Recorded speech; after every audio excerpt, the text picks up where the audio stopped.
ಈ ರೀತಿ ಮಹಾತಾಯಿ ಕಲ್ಯಾಣದ ಅಲ್ಲಿ ಇರ್ತಕ್ಕಂಥ ತ್ರಿಪುರಾಂತ ಕೆರೆಯಲ್ಲಿ ಹೋಗಿ ನಿಂತು ಒಂದಿಷ್ಟು ಕೆರೆಯಲ್ಲಿ ನೀರು ಕುಡಿತಾಳೆ.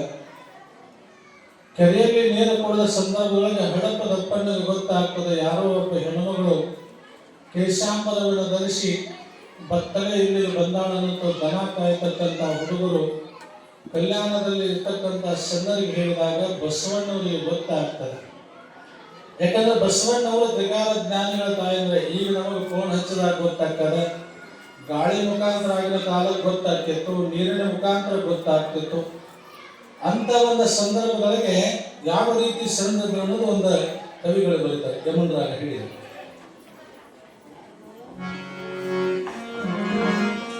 ಅಂದು ಬರ್ತಾರಪ್ಪ ನಮ್ಮ ಕಲ್ಯಾಣ ಶರಣರು, ಕಲ್ಯಾಣ ಪಟ್ಟಣದಾಗ ಬೆಳಕ ಚೆಲ್ಲಿದರು. ಭಕ್ತಿ ಎಂಬುದು ಅಲ್ಲಿ ತುಂಬ ತೊಳಕತ್ತಿತ್ತು, ಶರಣರ ಮಾತಿನ ಬೀಜ ಮೊಳಕೆ ಒಡೆದಿತ್ತು. ಅನುಭವ ಮಂಟಪದಲ್ಲಿ ಅಲ್ಲೇ ಹುಟ್ಟಿತು, ಜಾತಿಗೊಬ್ಬ ಶರಣರ ಗುರುತು ಮಾಡಿತ್ತು. ನೀತಿ ನಿಯಮ ಎಲ್ಲರಲ್ಲಿ ಕೂಡಿಸಿ ಬಿಟ್ಟಿತ್ತು. ಹೀಗೆ ಬಸವಣ್ಣವರು ಬೆಳಕ ಕಲ್ಯಾಣದಲ್ಲಿ ಚೆಲ್ಲಿ ಬಿಟ್ಟ ದೃಶ್ಯ ಅನ್ನೋದು. ಏನು 18 ಜಾಗದಲ್ಲಿ ಎಲ್ಲಾ ಒಬ್ಬರಿಗೆ ಶರಣರನ್ನ ಆ ಬಸವಣ್ಣವರು ಬರ್ತಕ್ಕಂಥ ಅಲ್ಲಿ ಯಾವ ರೀತಿ ಬರ್ತಾ ಇದ್ರು ಅಂದ್ರೆ ಶರಣರು ಅವರೇನು ಬಾ ಅಂತ ಪತ್ರ ಹಾಕಿಲ್ಲ, ಫೋನ್ ಮಾಡಿಲ್ಲ, ಸುದ್ದಿ ಕಳಿಸಿಲ್ಲ. ಆದರೂ ಕೂಡ ಅವರ ಭಾವ ಯಾವ ರೀತಿ ಬೆಲ್ಲಕ್ಕೆ ಎರಿಗೆ ತನ್ನಿಂದ ತಾನೇ ಅಲ್ಲಿ ಬಂದ ಮೂಡ್ತದೋ ಆ ರೀತಿ ಅಲ್ಲಿ ಕಲ್ಯಾಣಕ್ಕೆ ಶರಣರಲ್ಲಿ ಬರ್ತಾ ಇದ್ದರು. ಅವ್ರಿಗೆ ಒಂದು ಬಂದವರ ಓಣಿ ಅಂತ ತಿಳ್ಕೊಂಡು ಒಂದು ಸ್ಥಾಪನೆ ಮಾಡಿ ಬೇಯಿಸಬೇಕು. ಬಂದವರ ಓಣಿ ಅಂತ ತಿಳ್ಕೊಂಡು ಸ್ಥಾಪನೆ ಮಾಡಿದ್ರು. ನೀವೆಲ್ಲ ಕಲ್ಯಾಣಕ್ಕೆ ಭಾಳ ನೀವೆಲ್ಲ ಕಲ್ಯಾಣಕ್ಕೆ ಹೋಗಿರ್ಬೇಕು. ನೋಡಿ ಅಲ್ಲಿ ಬಂದವರ ಓಣಿ ಅಂತ ತಿಳ್ಕೊಂಡು ಅದಕ್ಕೊಂದು ಬೋರ್ಡನ್ನು ಹಾಕಿ ಎಲ್ಲ ಬಂದ ಶರಣರು ಅಲ್ಲೇ ಇಟ್ಟು ಬಿಟ್ರು. ಈ ಮಹಾತಾಯಿಯಲ್ಲಿ ಹೋಗಿ ಕುಂತ ಸಂದರ್ಭಗಳಿಗೆ ಅಲ್ಲಮ್ಮ ಪ್ರಭುಗಳು ಕುಂತಿರ್ತಾರ. ಏನು ಗುಜು ನಡೆಸಿದಪ್ಪ ನೀವು, ಮತ್ತ ಅಲ್ಲಿ ಹೆಣ್ಮಗಳು ಬತ್ತೇ ಬಂದಾಳ, ಮತ್ ನೀವೆಲ್ಲರೂ ಸ್ವಲ್ಪ ಜಗಳ ನಡೆದಿತ್ತು ಅಂದಾಗ ಹೇಳ್ತಿರ್ತಾರ. ಬಾಳೆಯಾಗ ಗುಂಪಾಗಿ ಯಾರ ಮುಂದೆ ಹೇಳ್ತಿರ್ತಾರೆ. ಹಂಗಲ್ಲಿ ಗುಜು ನಡೆದಂತ ಕಲ್ಯಾಣದೊಳಗ ಅವಾಗ ಅಲ್ಲಮ್ಮ ಪ್ರಭುಗಳು ಕೇಳಿ ಏನು ನಡೆದ ನಿಮ್ದು? ಇಲ್ಲ, ಒಬ್ಬ ಹೆಣ್ಮಗಳು ಬಂದಾಳ್ರಿ, ಬತ್ತೇ ಬಂದಾಳತ್ತ, ಕೂದಲ ಮುಚ್ಕೊಂಡು ಬಂದಾಳತ್ತ, ಆಕೆ ಏನು ಹುಚ್ಚಗಳು ಶಾಣೆಗಳು, ಅದಕ್ಕೆ ಕರ್ಕೊಂಡು ಬರೋಕೆ ಏನು ಕಲ್ಯಾಣಕ್ಕೆ ಅನುಭವ ಮಂಟಪಕ್ಕಂದು ಕೂಡಲೇ ಬ್ಯಾಡ ಅಂತ ಅಲ್ಲಮಾಪುರಗಳು. ಬ್ಯಾಡಪ್ಪ, ಆಕೆಯನ್ನು ಪರೀಕ್ಷೆ ಮಾಡುತ್ತಾರೆ ನೋಡ್ರಿ. ಅದಕ್ಕಿಂತ ಪೂರ್ವದಲ್ಲಿ ಒಬ್ಬ ಹೆಣ್ಮಗಳು ಯಾರು ನಿನ್ನೆ ಹೇಳಿದ್ರೆ ಆತ್ಮವಾನ್ ಅಮಿಗೆ ರಾಯಮ್ಮ, ಒಬ್ಬ ಹಾಲು ಮಕ್ಕಳ ಹೆಣ್ಮಗಳು. ಆ ಕಡೆ ಕುರಿ ಕಾಯಕಿ, ಈ ಕಡೆ ಬಂದು ಕಲ್ಯಾಣ ಮಂಟಪದಾಗ ಅನುಭವ ಮಂಟಪದಾಗ ಹೋಗ್ಬೇಕಂದ ಕೂಡಲೇ ಹಡಪದಪ್ಪನ ಸರಿಸೇ ಬಿಡ. ಇವೆಲ್ಲ ನೋಡಿಕೊಳ್ಳಿ ಅವಾಗ ಅಡ್ಪದಪ್ಪಣ್ಣ ಒಂದು ದಿವಸ ಕೇಳ್ತಾಳೆಲ್ಲ ಶರಣರಿ, ಯಾಕ್ರಪ್ಪ ಹೆಣ್ಮಕ್ಳು ಯಾಕೆ ಒಳಗ್ಬಿಡವ್ರಿ, ನಾವೇನ್ ತಪ್ಪು ಮಾಡೇವಿ ಅಂತ ತಿಳ್ಕೊಂಡ ಆಕಿ ಕೇಳ್ತಾ ಇದ್ರು. ಅವಾಗ ಅವ್ರು ಶರಣ ಹೇಳ್ತಿದ್ರಂತ. ಏನ್ ಹೇಳ್ತಿದ್ರು? ಕೆರೆದಂಡ ನಿಂತ್ಕೊಂಡು ಅಲ್ಲಮ್ಮ ಪ್ರಭು ಮ್ಯಾಲೆ ಕೂತಾನ, ಬಸವಣ್ಣವ್ರು ತಲೆ ಕುಂತ, ಚನ್ನ ಬಸವಣ್ಣ, ಅಡಪದಪ್ಪಣ್ಣ, ಡೋರಕಯ್ಯ, ಇವರೆಲ್ಲರೂ ಏನಪ್ಪಾ ಅಂತಂದ್ರೆ ಹೆಣ್ಮಕ್ಳನ್ನ ಯಾಕೆ ಮುಟ್ಟಿಸ್ಕೋಬಾರ್ದಂದ್ರೆ ತಿಂಗಳಿಗೆ 3 ದಿವಸ ನಿಮ್ಮಲ್ಲಿ ಹೊಲಿ ಇರ್ತದೆ, ನಿಮ್ಮಲ್ಲಿ ಮುಟ್ಟಿರ್ತದೆ, ಅದಕ್ಕೆ ನಿಮ್ಮನ್ನು ಮುಟ್ಟಿಸ್ಕೊಳ್ಳಂಗಿಲ್ಲ. ಎಂತ ಮಾತು ಕೊಡ್ತಾಳೊಬ್ಬ ಹಾಲು ಮತ್ತು ಹೆಣ್ಣುಮಗಳು. ರಾಯಮ್ಮ ಲೇ ಶಂಡ್ರೆ, ಮುಟ್ಟು ನಮ್ಮಲ್ಲಿ ಐತಿ, ಮುಟ್ಟಿಸ್ಕೊಳ್ಳಂಗಿಲ್ಲ ನೀವು ಹತ್ತಿರಲ್ಲ. ಮುಟ್ಟ ಬೇಡೆನ್ನವನು ಹುಟ್ಟಿ ಬಂದೆ ಎಲ್ಲಿಂದ, ಮುಟ್ಟ ಬೇಡೆನ್ನವನು ಹುಟ್ಟಿ ಬಂದೆ ಎಲ್ಲಿಂದ, ಆ ಮುಟ್ಟು ಗಟ್ಟಿಗೊಂಡ ಮೇಲೆ ಹುಟ್ಟಿ ಬಂದ ಸಿಂಹಾಸನ ಮೇಲೆ ಕೂತಿವತ್ತಂದೆ, ಸಿಂಹಾಸನ ಮೇಲೆ ಕೂತಿವತ್ತಂದೆ. ನಮ್ಮೊಳಗ ಮುಟ್ಟು ನಿಂದಲಿಕ್ಕೆ ನೀಯಲ್ಲಿ ಹುಟ್ಟಿ ಬರ್ತಿದ್ದೆ ಅಂದಾಗ ಎಲ್ಲಾ ಶರಣರು ನಮಸ್ಕಾರ ಮಾಡ್ತಾರೆ. ಎಲ್ಲಾ ಶರಣರು ನಮಸ್ಕಾರ ಮಾಡ್ತಾರೆ. ಅವಾಗ ನೋಡಿ ಏನಮ್ಮ ಎಂತ ಮಾತ. ಅದಕ್ಕೆಲ್ಲ ಎಂತಾಳಿಗೆ ಮುಂಡದಲ್ಲಿ ತಿರುಗುವರು ಕೋಟ್ಯಾನು ಕೋಟಿ, ಒಂದೇ ವಚನ ಬರಲಾರಕ್ಕೆ, ಒಂದೇ ವಚನಕ್ಕೆ ಹಿಡಿದಾಕು PhD ಮಾಡಿರೋ ಪುಸ್ತಕದಾಗ. ಮುಂಡದಲ್ಲಿ ತಿರುಗುವವರು ಕೋಟ್ಯಾನು ಕೋಟಿ, ತಲೆಯಲ್ಲಿ ತಿರುಗುವವರೊಬ್ಬರನ್ನು ಕಾಣೆ. ಮೈ ಮಲಿನವನ್ನು ತೊಳೆಯುವವರು ಕೋಟ್ಯಾನು ಕೋಟಿ, ಮನಸ್ಸಿನ ಮಲಿನವನ್ನು ತೊಳೆಯುವವರೊಬ್ಬರನ್ನು ಕಾಣೆ. ಮನಸ್ಸಿನ ಮಲಿನವನ್ನು ತೊಳೆಯಲು ಬಂದವರು ಯಾರಾದರೂ ಇದ್ರೆ ಅದು ಅಣ್ಣ ಬಸವಣ್ಣ, ಚನ್ನ ಬಸವಣ್ಣ ಅಂತಂದು ವಚನ ರಚನೆ ಮಾಡಿಬಿಟ್ಟಿರ್ತಾರೆ. ಇವತ್ತೆಲ್ಲ ನೋಡ್ರಿ ಮುಂಡ ಅಂದೈತರಿ. ಈಗ ನೀವು ಅಂತಿರ್ತು ನೋಡ್ರಿ ಮನಿ ಕಟ್ಸಾಕ ಏನಂತಾರಿಗೆ, ಈ ಮನಿ ಕಟ್ಟಾಗಿ ಐಮೂಲಿ ಆಗೈತಿ, ಈ ಜಗಲಿಗೆ ಇರ್ಬೇಕು, ಈ ಬಾಗಿಲಿಗೆ ಇರ್ಬೇಕು ಅಂತ ಹೇಳ್ತಿರ್ತಲ್ಲ, ಶಾಸ್ತ್ರ ಕೊಡ್ಬೇಕ. ಆಕೆ ಏನಂತಾಳ್ರಿ, ನೀವು ಪಂಚಾಂಗ ಹೇಳೋದು ಬ್ಯಾಡ ಅನ್ನಂಗಿಲ್ಲ. ಅದು ಚೌಕ ಮನಿ ಕಟ್ರಿ, ಅಲ್ಲಿ ಜಗಲಿರ್ಲಿ, ಇಲ್ಲಿ ಕಿಡಿಕಿರ್ಲಿ, ಐಮೂಲಿ ಮಾಡಬಾರ್ದಲ್ಲ. ನಮ್ಮ ಭಾರತ ದೇಶ ಚೌಕ ಐತಲ್ಲ ಅಂತ ಪ್ರಶ್ನೆ ಮಾಡಿದೆ. ಭಾರತ ದೇಶ ಹೆಂಗೈತಪ್ಪ ನಕಾಶೆ ನೋಡಿದೆ. ಅದು ಬಿಡಿ ಅಂತಾಳಕಿ, ನಿಮ್ಮ ದೇಹನ ಐಮೂಲಿ ಐತಂತಾಳೆ. ನಮ್ಮ ದೇಹ ನಮ್ಮ ದೇಹದ ಐಮೂಲಿ ಐತ ನೋಡು. ಹೆಂಗ ನಂದ ಹೇಳ್ತೀನಿ, ನಿಮ್ದು ಹೇಳಂಗಿಲ್ಲ. ಈ ಮೊಳಕಾಲದ ಮೂಲಿನ, ಈ ಮೊಳಕಾಲದ ಮೂಲಿ, ಈ ಮುಂಡದ ಮೂಲಿ, ಈ ಮುಂಡದ ಮೂಲಿ, ಇದು ಕುತ್ತಿಗೆ ಐಮೂಲಿ ಆಕೈತೆ. ತೆಗೆದುಕೊಂಡು ಯಾಕೆ ಕುತ್ತಿಗೆ ಐಮೂಲಿ ಆಕೈತದ ನೋಡಿ. ಅಕ್ಕಿ ಹೇಳ್ತಾಳ. ಅಲ್ಲಿ ಏನ್ ಹೇಳ್ತಾಳೆ ಮಹಾತಾಯಿ, ಸೀರಿ ಕೂಸ ತೊಟ್ಟವ್ರು ಹೆಣ್ಮಕ್ಳಲ್ಲ, ದೋತ್ರ ಅಂಗಿ ಉಟ್ಟವ್ ಗಣಮಗಲ್ಲ ಅಂತಾಳೆ. ಎಷ್ಟು ಚಾಟಿ ಅಂತ ಕೊಡ್ತಾಳೆ ನೋಡಿ ಹೆಣ್ಮಗಳು. ಸೀರೆ ನೋಡಿ, ಸೀರೆ ಕುಸ ತೊಟ್ಟಾಕಿ ಹೆಣ್ಮಗಳೆಲ್ಲ, ದೋತ್ರ ಅಂಗಿ ಉಟ್ಟವ್ ಗಣಮಗಳೆಲ್ಲ. ಹೌದು ಸತ್ಯ ಅನ್ಸ. ಮಾಡಿ ನಾನು ನಿಮ್ಮ ಊರಿಗೆ ಬರಾಗ್ರಿ, ಮಳೆ ಹತ್ತಿ ಒಂದು ದಿವಸ ಬೆಳಗಾರ ಭಾಳ ಮಳೆ ಆಯ್ತು ನಮ್ಮ ಕಡೆ. ನೋಡಿ ಕರೆಂಟ್ ಹೋಗಿದ್ದು, ಗಂಡ ಹೆಂಡತಿ ಮಕ್ಕೊಂಡವ್ರಿ. ರಾತ್ರಿ ಒಂದು ಬಚ್ಚಲ್ದಾಗ ನಾಗರಾವ ಬಂದವ್ರಿ. ಏನೈತ ತಿಳ್ಕೊಂಡು ಮ್ಯಾಡ ಬತ್ತೆ ಹೆಚ್ಚು ಹೆಣ್ಮಗಳು ನೋಡ್ತಾಳ್ರಿ. ಅವಾಗ ನಾಗರಾವ ಗಂಡಗಂತಾಳ್ರಿ, ಒಳಗೆ ನಾಗರಾವ ಬರಾಕತ್ತೈತಿ, ಬಡಿ ಹೇಳ್ರಿ ಅಂದ ಕೂಡಲೇ ಇವ ಅಂದತ್ತ, ಹೊರಗೆ ಯಾರ ಗಡ್ಸಲಿ ಬಿಡ್ತಾರಿ ಅಂದತ್ತ. ಗೊತ್ತಾಯ್ತು. ಮತ್ತೆ ಇವ ಯಾರ್ರಿ? ಇವ ಯಾರಂತ ಇವ ಸಕಲಕ್ಕೆ ಸಾಸ್ಯದ ಹುಡ ಹುಟ್ಟಿವೆ ದೇವ ಬಸವಣ್ಣವಂತಾರಲ್ಲ. ಅದಕ್ಕಲ್ಲಿ ಏನಂತ ಮಹಾತಾಯಿ, ಕೆಟ್ಟ ಬಿಸಿಲಾಗ, ಕೆಟ್ಟ ಹುತ್ತನ್ಯಾಗ, ನ್ಯಾಯಿಲ್ಲಾರದಾಗ, ಕೆಟ್ಟ ಗುಡ್ಡದಾಗ, ಆಂಧ್ರದಾಗ ಆಕಿ ಇದ್ದಂತ ಮಹಾತಾಯಿ ಮಲ್ಲಯ್ಯನನ್ನು ಗುಡಿ ಕಟ್ಟಿ ಮಲ್ಲಯ್ಯ ನೆರಳು ಮಾಡಿದಾಕಿ ಏನು ರೆಡ್ಡಿ ಮಲ್ಲಮ್ಮ. ಆಕಿ ಹೆಣ್ಮಗಳನ್ನ ನಿಜವಾಗ್ಲೂ ಗಂಡ್ಮಗಳಂತ ಮಹಾತಾಯಿ ಹೇಳ್ತಾರೆ. ಕಿತ್ತೂರು ಚೆನ್ನಮ್ಮ ಸ್ವಾತಂತ್ರ್ಯಕ್ಕಾಗಿ ಹೋರಾಡಿ ಬ್ರಿಟಿಷರನ್ನು ಓಡಿಸಿದ್ರಿ. ಇವೆಲ್ಲ ಹೆಣ್ಮಕ್ಳಲ್ಲ, ಇವರೆಲ್ಲ ನಿಜವಾಗ್ಲೂ ಗಂಡ್ಮಕ್ಳು. ಇವೆಲ್ಲ ಇವತ್ತೇನಂತಿರ್ತಾರೆ, ನೀವು ತಲೆ ಮ್ಯಾಗ ಸರಗ ಹಾಕೊಂಡವ್ರು ನೋಡಿ, ತಲೆ ಮ್ಯಾಗ ಪಟಕ ಸುತ್ಕೊಂಡವ್ರು ನೋಡಿ, ತಲೆ ಮ್ಯಾಗ ಟೆಪಿ ಹಾಕಿದವ್ರು ನೋಡಿ ಅಸಹ್ಯ ಮಾಡ್ತಿರ್ತಾರೆ. ಏನ್ ಗೊತ್ತ, ಇವೆಲ್ಲ ಹಳಿ ಪದ್ಧತಿ ಅಂತಾರ. ಇವೆಲ್ಲ ಹಳಿ ಪದ್ಧತಿ. ತಲೆ ಮ್ಯಾಗ ಪಟಕ ಇರ್ಬಾರ್ದು, ತಲೆ ಮ್ಯಾಗ ಟೆಪಿ ಇರ್ಬಾರ್ದು, ತಲೆ ಮ್ಯಾಗ ಸರಗ ಇರ್ಬಾರ್ದು. ನಾ ಹೇಳಿದೆ ಮಹಾತಾಯಿ, ನಮ್ಮ ದೇಶಕ್ಕೆ ಸ್ವಾತಂತ್ರ್ಯ ಸಿಕ್ಕಿದ್ದ ಯಾರಿಂದ? ಈ ನೈಟಿ ಹಾಕೊಂಡವ್ರಿಂದ, ಟೀ ಶರ್ಟ್ ಯಾಕ್ರಿ, ಜೀನ್ಸ್ ಪ್ಯಾಂಟ್ ಹಾಕೊಂಡಿದ್ದ ಸಿಕ್ಕಿದ. ನಮ್ಮ ದೇಶಕ್ಕೆ ಸ್ವಾತಂತ್ರ್ಯ ಸಿಕ್ಕಿದ್ದ ಯಾರಿಂದ? ಪಟಕ ಸುತ್ತಕೊಂಡವರಿಂದ, ತಲೆ ಮ್ಯಾಗ ನೋಡಿ ಸರಿಗಿದ್ದವರಿಂದ, ತಲೆ ಮ್ಯಾಗ ತೆಪ್ಪಿಗೆ ಹಾಕೊಂಡವರಿಂದ ನಮ್ಮ ದೇಶಕ್ಕೆ ಸ್ವಾತಂತ್ರ್ಯ ಸಿಕ್ಕೈತಪ್ಪ. ನೋಡ್ರಿ, ಒಬ್ಬ ಹೆಣ್ಮಗಳು ಆಮೇಲೆ ರಾಯಮ್ಮ ಹಾಲು ಮತ್ತು ಹೆಣ್ಮಗಳು ಚಾಟಿ ಏಟ ಕೊಟ್ಲು, ಒಬ್ಬಾಕಿನೇ ಆಗಿರ್ಲು. ಮತ್ತೆ ಈ ತಾಯಿ ಒಬ್ಬಾಕಿ ಅಕ್ಕ ಮಾರಿ ಜೋಡ ಅಕ್ಕ. ಅಂದ್ರೆ ನಿಮ್ಮಷ್ಟಿದ್ದಂಥ ಧೈರ್ಯ ಯಾರಿಗೂ ಇಲ್ಲ. ಯಾಕಂದ್ರೆ ನಿಮ್ಮಲ್ಲಿ ಧೈರ್ಯ ಬಾಳದ. ಯಾಕಂದ್ರೆ ಎಲ್ಲದಕ್ಕೂ ಮುಂದೆ ನೀವಲ್ಲ. ಹಬ್ಬ ಮಾಡಾಕ ನೀವು ಮುಂದೆ, ಬಟ್ಟಿ ಉಡಾಕ ನೀವು ಮುಂದೆ, ಅಡಿಗೆ ಮಾಡಾಕ ನೀವು ಮುಂದೆ, ಸತ್ತಾಗಳಾಕ ನೀವು ಮುಂದೆ, ಒಂದು ಮನೆ ಆಟ ಮಾಡಾಕ ಕೊಂಡೋಗಿದ್ರು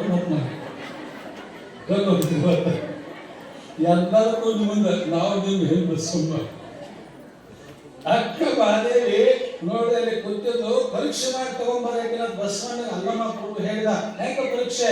ಅಲ್ಲಿ ಕಿನ್ನರಿ ಬೊಮ್ಮಯ್ಯ ಕಟ್ಟ ಕಾಮುಕ್ಕಿದ್ರು ಅವನು. ಅಂದ್ರೆ ಶರತತ್ವದವ್ರು ಬರೀತಾವ. ಅಂದ್ರೆ ಕಾಮವನ್ನು ಬೀರಪ್ಪ ಆಕೆ ಸೋಲ್ತಾಳೆ ನೋಡೋಣ. ಕಾಮವನ್ನು ಬೀರಕ್ಕೆ ಸೋಲ್ತಾಳೆ ಕೂಡಲೇ ನೋಡಿ ಬಂದ ಹರೇದ ಹುಡುಗ್ರಿ. ಯಾರು? ಹರೇದ ಹುಡುಗಲ್ಲಿರ್ತಕ್ಕಂಥ ವ್ಯಕ್ತಿಯಲ್ಲಿ ಬಂದ. ಕಿನ್ನರಿ ಬೊಮ್ಮಯ್ಯ ಬಂದ. ಎಲ್ಲಿ ಹೊಂಟಿ ಅಂದ. ಆ ಕೈಸಾಂಬರಗಳ ರುಚಿಗಳಲ್ಲಿ ನೋಡಿ ಅಷ್ಟು ಹುಟ್ಟು ಬೆಳಿತಾವ ಎಲ್ಲ. ಈಗಷ್ಟು ಆ ತಾಯಿಯಲ್ಲಿ ಕೂಲ ಕೂದಲು ಇಲ್ಲಿ ಮೊಳಕಾಲ ತನಕ ಅಲ್ಲದೆ ಕಳಗ ಸಹಿತ ಅಂತ ಕವಿ ಬರೀತಾನೆ. ಅವಾಗ ಎಲ್ಲಿ ಹೊಂಟಿ ಅಮ್ಮ ಅಂದ್ಕೂಡಲೇ ಕಲ್ಯಾಣಕ್ಕೆ ಅದೇ ಹುಡುಗಿ ಲಗ್ನ ಆಗಿ ಸುಮ್ಮ ಆರಾಮ್ ಇರ್ಬೇಕಿಲ್ಲ ಅಂತ ನಾವು ಬಂದು. ಅದು ಬ್ಯಾಡತನ ಬಂದಿನ ಅಂತಂದೆ ಅಂದೆ. ಅದು ಬ್ಯಾಡ ಅಂತ ರಾಜನ ತೋಟದಲ್ಲಿ ನನ್ನ ನಲ್ಲ ನೀನಲ್ಲ ನನ್ನ ನಲ್ಲ ಚನ್ನ ಮಲ್ಲತ್ತು ಬಂದೀನಿ, ನೀಯಲ್ಲಿ ಬಂದ ಅಂತ ಕೇಳಿದ. ನಾನು ಲಗ್ನ ನಾವಲ್ಲಿ ಅಂದ್ರೆ ಏನದ? ನಾನು ಕಡಿಮೆ ಇದನ್ನು, ನಾ ಎದ್ರಾಗ ಕಡಿಮೆ ಇದೆ, ಸದ್ರಾಡನೆ ಹುಡುಗ ಹಾಕ್ತೇನೆ. ನಾನು 16 ಬಗ್ಗೆ ನಾನು ಹುಡುಗ ಹಾಕ್ತೇನೆ, ಶಿಸ್ತಲ್ಲಿ ಬಂಗಾರ ಮೈ ಮೇಲೆ ಹಾಕ್ತೇನೆ ಅಂದ ಕೂಡಲೇ ಅವಾಗ ಬ್ಯಾಡಪ್ಪ ಅವೆಲ್ಲ ಎದಕ್ಕೆ ಬೇಕು? ನಾನೊಮ್ಮೆ ಸಣ್ಣವಳಿದ್ದಾಗ ನಾ ಮನಸ್ಸು ಮಾಡಿನಿ, ಒಂದು ಕಟ್ಟಿಗೆ ಹೊಡೆದು ಎರಡಾದ್ಮೇಲೆ ಹೊಳ್ಳಿ ಕೂಡಂಗಿಲ್ಲ ಕಿನ್ನೀರು ಬೊಮ್ಮಯ್ಯ ನೋಡ್ಬೋದು. ಕಟ್ಟಿಗೆ ಹೊಡಿನು ಎರಡು ಹೊಡಿದೆ ಹೊಳ್ಳಿ ಕುಡ್ಸಕ್ ಹೋದ್ರೆ ಕೂಡಂಗಿ ಹಂಗ ಮನಸ್ಸು ಹೊಡೆದ ಮಲ್ಲೈ ಹೋಗೈತಿ. ನೀವ್ ಯಾಕೆ ಕಾಡ್ತೀರಪ್ಪ, ನೀವ್ ಯಾಕೆ ಕಾಡ್ತೀರಿ, ಈ ಹಣ್ಣಿಗೆ ಇಟ್ಟೊಂದು ಚಲವನ್ನ ಯಾಕೆ ಇಟ್ಟ ಪರಮಾತ್ಮ ಅಂತ ದೇವರಿಗೆ ಬೈತಾಳ ಅಕ್ಕ ಮಾಡಿ. ದೇವರಿಗೆ ಬೈತಾಳ ಮಾತಾಯಿ ಇಲ್ಲ ಅಲ್ಲಿರ್ತಕ್ಕಂಥ ಏನ್ ಮಾಡಿ ಹಂಗಿಂಗ್ ಮಾತು ಹೇಳಿ ಮತ್ತೆ ಗಣಮಕ್ಳು ರೂಢಿ ಇರ್ತೈತೆ.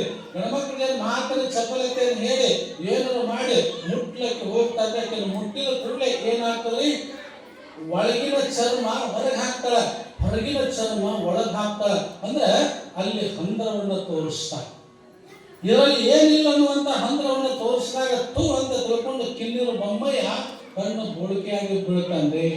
ಇದೇ ಮಾತನ್ನ ಅಕ್ಕ ನೋಡಿ ಏನ್ ಮಾಡ್ರಿ ಮಲ್ಲಮ್ಮ ಇದನ್ನೇ ಮಾಡಿದ್ರು.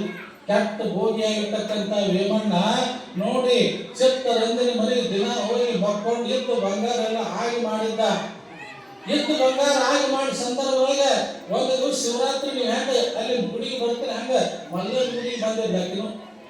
ಮಲ್ಲಯ್ಯನ ಗುಡಿಗೆ ಬಂದಾಗ ಏನ್ ಮಾಡಿ ಮಲ್ಲಮ್ಮ 5 ಕಾಳಿನ ನತ್ತು ಹಾಕೊಂಡು ಗುಡಿಯಾಗ ಬೆಳಕು ಬಿದ್ದಿರ್ತದ್ರಿ. ಈಗ ಬಲ್ಪು ಬಂದಾಗ 5 ಕಾಳಿನ ನತ್ತ ಕತ್ತಲ ಗುಡಿಯಾಗ ಮಲ್ಲಯ್ಯನ ಗುಡಿಯಾಗ ಬೆಳಕ, ಆ ನತ್ತಿನ ಬೆಳಕೊಳಗೆ ಚಿತ್ತರಂಜನೆ ಮಲ್ಲಯ್ಯನ ಕಣ್ಣತ್ತ ಟಿಕ್ಕಿ ಯಾರು ಈ ಹೆಣ್ಮಗಳು ಯಾರು ಒಂದು ಕೂಡ ಒಂದು ದಿನ ಮನೆಗೆ ಬರ್ತಾರಲ್ಲ ವೇಮಣ್ಣನ ವೈನಿ ಅಂದ್ರೆ ಅತ್ತಿಗೆ ಅಣ್ಣನ ಹೆಂಡತಿ ಹಂಗಾರ ನತ್ತು ಬಿಡಬಾರ್ದು ಅಂದಾಕಿ. ಆ ನತ್ತು ಬಿಡಬಾರ್ದಂತ ಮನೆಗೆ ಓಡಿ ಬಂದ ಅವಾಗ ನೋಡ ಹುಟ್ಟಬೇಕು ಈ ವೇಮಣ್ಣ ಬಂದಾಕಿನ ಚಿತ್ತರಂಜನೆ ತಕ್ಕಿ ಹೊಡ್ಯಾಕ ಬಂದ. ಬಡಿಬೇಡ್ರಿ ಗೌಡ ತಕ್ಕಿ ಅಂದ. ಯಾಕೆ ಇವತ್ತು ಹುಟ್ಟಹಬ್ಬದ ನನಗೊಂದು ಏನಾರ ಒಂದು ಬಹುಮಾನ ಕೊಡಬೇಕಲ್ಲ, ನನಗೊಂದು ಬಹುಮಾನ ಕೊಡಬೇಕಲ್ಲ, ಏನ್ ಬೇಕು ಹೇಳೋ ನಾ ಬೇಡ ಕೊಡ್ತೀಯ, ಕೈ ಮೇಲೆ ಕೈ ಹಾಕಂತಾಳ, ಕೈ ಮೇಲೆ ಕೈ ಹಾಕ್ತಾಳ. ಅಂದ್ರೆ ಬಂಗಾರ ಕೇಳ್ಬೋದು, ಬೆಳ್ಳಿ ಕೇಳ್ಬೋದು, ಆಸ್ತಿ ಕೇಳ್ಬೋದು ಅಂತ ಮಾಡಿದ್ದ. ಆದ್ರೆ ನಿನ್ನ ಅತ್ತಿಗೆ ಮೂಗಿನಲ್ಲಿರ್ತಕ್ಕಂಥ 5 ಕಾಳಿನ ನತ್ತು ತಂದು ಕೊಡಬೇಕು ಅಂದ ಕೂಡಲೇ ವೇಮಣ್ಣ ಜರದ ಕುಂತ ಬಿಟ್ಟ. ಮತ್ತೇನಾದ್ರೂ ಕೇಳು ಚಿತ್ತರಂಜನೆ, ನನ್ನ ವೈನಿ ನನ್ನ ತಾಯಿ ಸಮ, ಆಕಿನ ಮೈ ಮೇಲೆ ವಸ್ತು ನನಗೆ ತರಕಾಗುವುದು ಅಂದ ಕೂಡಲೇ ಬ್ಯಾಡ್ ಬಿಡ್ರಿ ಅಂತಾಳೆ. ನನಗೆ ಬೇಕಾಗಿದ್ದ ಅದ ಮತ್ತೊಂದು ತಗೊಂಡು ಏನ್ ಮಾಡ್ಲಿ, ಬ್ಯಾಡ್ ಬಿಡ್ರಿ, ರಡ್ಡಿ ವಂಶದಾಗ ಕೊಟ್ಟ ಮಾತು ತಪ್ಪಿದ್ರೆ ನಾವು ಕಡ್ಡಿಯಾಗಿ ಹುಡ್ತೇವೆ, ತಪ್ಪಂಗಿಲ್ಲ ನಾವು ತರತೀನಂತ ಬಂದು ಬಿಡ್ತಾನೆ ನೋಡಿ. ತರತೀನಂತ ಬಂದ ಊಟಕ್ಕೆ ಕೂತಿದ್ದ ಮಲ್ಲಮ್ಮ ನೋಡಿ ನಿಗಾಕತ್ತಿದ್ದು, ಯಾಕೆ ಹೋಗ್ತಮ್ಮ ತುತ್ತು ಹೊರಗೆ ಬರಾಕತ್ತೈತಲ್ಲ, ಹಸು ಇಲ್ಲ ವೈನಿ ಅಂದ್ರೆ ಇದಕ್ಕಿಂತ ಹಸು ಇನ್ನೊಂದು ಬೇರೆ ಐತಂದ ಗೊತ್ತಾಗೈತೆ ನನ್ನ ಇದಕ್ಕಿಂತ ಹಸು ಬೇರೆ ಐತಿ. ಹೌದು ವೈನಿ ನಿನಗೆಲ್ಲ ಗೊತ್ತೈತಿ, ಏನು ಬೇಕು ಹೇಳು, ನಿನ್ನ ಮಗನಾಗ ಮತ್ತೆ ಕೇಳ ನನ್ನ ಪ್ರೇಯಸಿ ಅನ್ನೋ ಕೂಡಲೇ ನಾ ಹಾಕೊಂಡ್ರೆ ಅಟ್ಟ ನನ್ನ ಮಗಳು ಹಾಕೊಂಡ್ರೆ ಅಟ್ಟ ಅಂತಾಳೆ.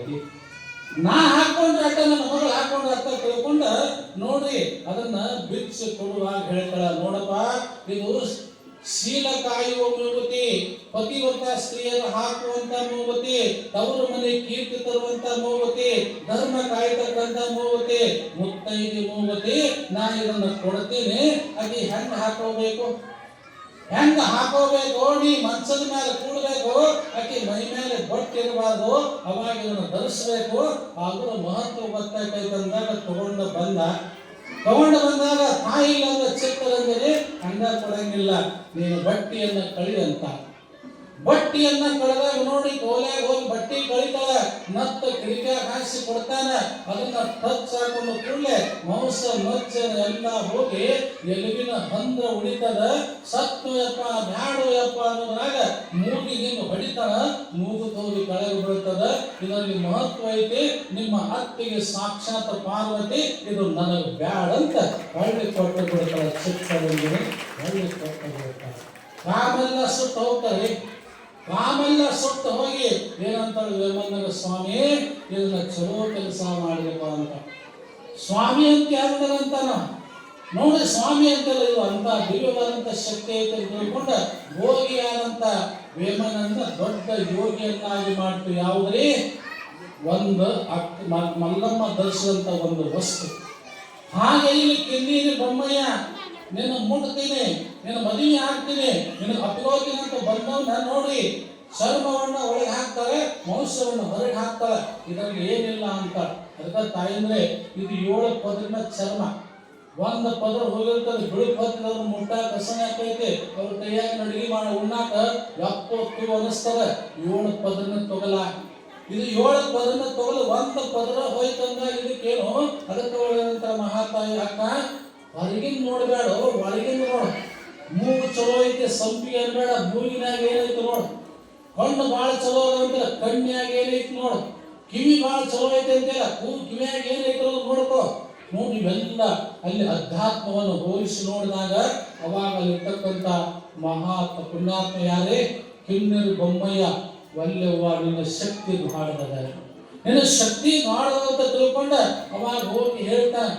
ಕಿನ್ನರಿ ಬೊಮ್ಮಯ್ಯ ಅಲ್ಲಮ್ಮ ಪ್ರಭು ಹೇಳ್ತಾನ, ಯಪ್ಪ ಆಕಿ ಪರೀಕ್ಷೆ ಒಳಗ ದೊಡ್ಡಾಕದಾಳ, ಆಕಿ ಸಾಕ್ಷಾತ್ ಜಗನ್ಮಾತನೇ ಅದಾಳಪ್ಪ, ಆಕಿನ ಮುಟ್ಟೋ ತಾಕತ್ತು ಯಾರಿಗೆ ಆಗುವುದರ ಕೂಡಲೇ ಅವಾಗ ಕರ್ಕೊಂಡು ಬಾರಪ್ಪ ಅಂತ ಪರೀಕ್ಷೆ. ಅದಕ್ಕೆ ತಾಯಂದ್ರೆ ಸಾಲಿ ಒಳಗೆ ಮಾಸ್ತರ್ ಹುಡುಗರಿಗೆ ಪಾಠ ಮಾಡಿ ಕೊನೆಗೆ ಪರೀಕ್ಷೆ ಇರ್ತಾನೆ. ಇದು ಸಂಸಾರ ಹಂಗಲ್ಲ, ಮೊದಲು ಪರೀಕ್ಷೆ ಮಾಡಿ ನಮಗೆ ಪಾಠ ಕಲಿಸ್ತಾನ ಪರಮಾತ್ಮ. ಹೋಗ್ತಾರೆ, ಹೋಗಿ ನೋಡ್ಬೇಕು, ಶರಣರು ಎಲ್ಲರೂ ಕುಂತಿರ್ತಾರೆ ನೋಡಿ. 775 ಜನ, 775 ಜನ ಅನುಭವ ಮಂಟಪ ಹೇಳ್ತಾ ಇದ್ರೆ ಪಾರ್ಲಿಮೆಂಟ್ ನೋಡ್ರಲ್ಲ, ಇವೆಲ್ಲ ದೆಹಲಿ ಒಳಗ ಬೆಂಗಳೂರು ಒಳಗ ಪಾರ್ಲಿಮೆಂಟ್ ನೋಡಿಲ್ಲ. ಮೊದಲನೇದಾಗಿ ಪಾರ್ಲಿಮೆಂಟ್ ತೆಗೆದಂತ ಬಸವಣ್ಣವರು ಸಮಾಜ ಉದ್ಧಾರಕರಾಗಿ ವಚನ ಸಾಹಿತ್ಯವನ್ನು ಬರೆದು ಇವತ್ತೆಲ್ಲ ಶ್ರೇಷ್ಠ ವ್ಯಕ್ತಿಗಳಾಗಿ ನಿಂತಿರ್ತಾರೆ. ಅವಾಗ ಈ ಮಹಾತಾಯಿ ಹೋಗಿ ನಿಲ್ತಾಳೆ, ಕೂಡಾಕ್ ಹೋಗ್ತಾಳೆ. ಕೂಡಬೇಡ ಅಂತ ಅಲ್ಲಮ್ಮ ಪ್ರಭು ಮುಂದೊಂದು ಪ್ರಶ್ನೆ ಕೇಳ್ತಾನೆ ಅಲ್ಲಮ್ಮ ಪ್ರಭು.